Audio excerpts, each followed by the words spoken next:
صفات و کمالات تو خود رسول کہتے ہیں وہ ان آیتوں میں سے اگر اسلام پر وقت پڑے تو اس کے لیے کیسی قربانی ہو،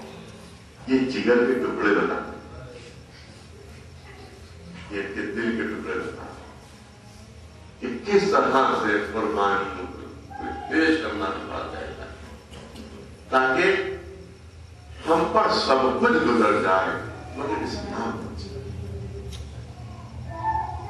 کربلا کا بہترین مرقع کہ جہاں اسی رسول کے نواسے میں جس کو رسول نے سند دی کہ حسین البنی و نام الحسین اپنا سب کچھ قربان، علی اکبر کی جوانی، قاسم کا بچپنا، جناب عباس کے دونوں ہاتھ، علی اکبر کا نسلہ پہ چلا، تاریخ نہیں دیکھا کہ حسین کے جس پر 300 سے زیادہ اور آقا کا سوکھا گلا ہے اور شیور کا کنسنجر قربانی اور عظیم ترین قربانی جب تک خدا کے میدان میں آقا حسین کرتے، لیکن سب سے بڑی قربانی اہل بیت، اہل بیت کی سب سے بڑی قربانی کیا ہے؟ ہم انہی سے پوچھیں کہ یہ قربانیاں کی ہمیں فیصلے کا حق نہیں ہے، ہمیں فیصلے کا حق نہیں ہے کہ کون سی مصیبت کے لیے سب سے بڑی مصیبت تھی، ہمیں فیصلے کا حق نہیں ہے کہ کون سا امتحان کے لیے سب سے سخت امتحان تھا، کہ ہمیں فیصلے کا حق نہیں ہے، امتحانات دیے وہ خود بتائیں گے، جن پر مصیبتیں آئیں گے وہ خود بتائیں گے۔ اس لیے جب بھی چوتھے امام سے پوچھا گیا کہ آقا سب سے زیادہ مصیبتیں کہاں پڑیں، کربلا کا نام نہیں، کبھی بازار کوفہ ہے، کبھی بازار شام ہے، تو سب سے بڑی مصیبت ان کے لیے یہ تھی کہ بیویاں بازاروں میں بڑھ جاتے، ہزاروں وقتوں جنہیں سلیے اس شہزادی جناب زینب کے لیے کیا کیا احترام کرتے۔ جب شہزادی فرماتی تھی مولا علی سے کہ بابا میں جنت البقیع ماں کی قبر پر جانا چاہتا ہوں، تو مولا علی امام اختر امام حسین کو بلا جناب عباس کی عادت تھے، مولا علی فرماتے تھے کہ تمہاری بہن زینب جنت البقیع ماں کی قبر پر جانا چاہتی، اس کو لے جاؤ مگر اس بات کا دھیان رکھنا کہ دل کی روشنی میں رہے گا، کیونکہ اس کے قدم دل کی روشنی سے بازاروں میں اٹھ نہیں سکتے، جب سورج غروب ہو جائے تب لے کر جانا، اور جب سورج غروب ہو جاتا تھا تو جناب زینب کی سواری صلاح سے کرتی تھی کہ ایک پہلو میں امام حسن ہے، دوسرے پہلو میں امام حسین ہے، آگے آگے جناب عباس تلوار لی ہے۔ جب جنت البقیع میں پہنچتے تھے لوگ تو عباس آگے بڑھتے تھے اور قبروں پر چراغ جل رہے ہوتے تھے، ان کو بجھاتے ہوئے تاکہ بہن کی پرچھائی بھی کوئی نہ دیکھ سکے۔ سنیے مذاق میں جملے، مولا نے جب تک دارالخلافہ تبدیل کیا اور مدینے سے آپ کوفہ تشریف لائے، تو کبھی کبھی جب مدینے سے کوفہ آپ تشریف لاتے تھے تو ادھر کوفہ قریب آیا، آپ فرماتے تھے قافلہ روک دیا، ایک حکم مولا کا قافلہ رک جاتا تھا، مگر لوگ آتے تھے کہا سامنے کوفہ قدم پر ہے، آقا آپ نے کیوں فرمایا ہم یہاں رک جائیں، ابھی چند قدم کا فاصلہ ہے، ابھی تھوڑی دیر میں کیا آپ نے کیوں ارشاد فرمایا قافلہ رک جائے؟ تو مولا فرماتے تھے کیا تمہیں نہیں معلوم میری بیٹی زینب میرے ساتھ ہے، میری بیٹی زینب بازار میں دن کی روشنی میں نہیں جا سکتی،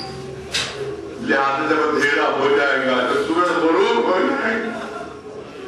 تب میری بچی زینب یہ بازار کے اندر داخل ہو گئی، جب سورج غروب ہوتا تھا رات کا اندھیرا ہو جاتا تھا، تب مولا علی جناب زینب کو لے کر کوفے میں داخل ہوتے تھے اور کوفے کے 7 دروازے تھے، اس میں سے ایک مخصوص دروازے سے ہر دفعہ مولا داخل ہوتے تھے۔ مجھے یقین ہے کہ شیو کو معلوم تھا، شیو کو معلوم تھا جو کون سا دروازہ ہے کہ جس سے مولا علی جناب زینب کو لے کر رات کے اندھیرے میں داخل ہوتے تھے، ٹھیک اسیروں میں قافلہ اسی دروازے سے پہنچتا ہے۔ جیسے جناب زینب کے لیے ہم دروازے پر پڑے، پورا منظر نگاہوں میں آ گیا ہو گیا کہ کس طرح سے میرا بابا علی میرے پردے کا احترام کرتا تھا، سامنے وہی دروازہ ہے، سر پر چادر نہیں، بازوں میں رسیاں مزید۔ روایت کہتی ہے کہ شہزادی زینب نے شیو کو اشارے سے بلایا،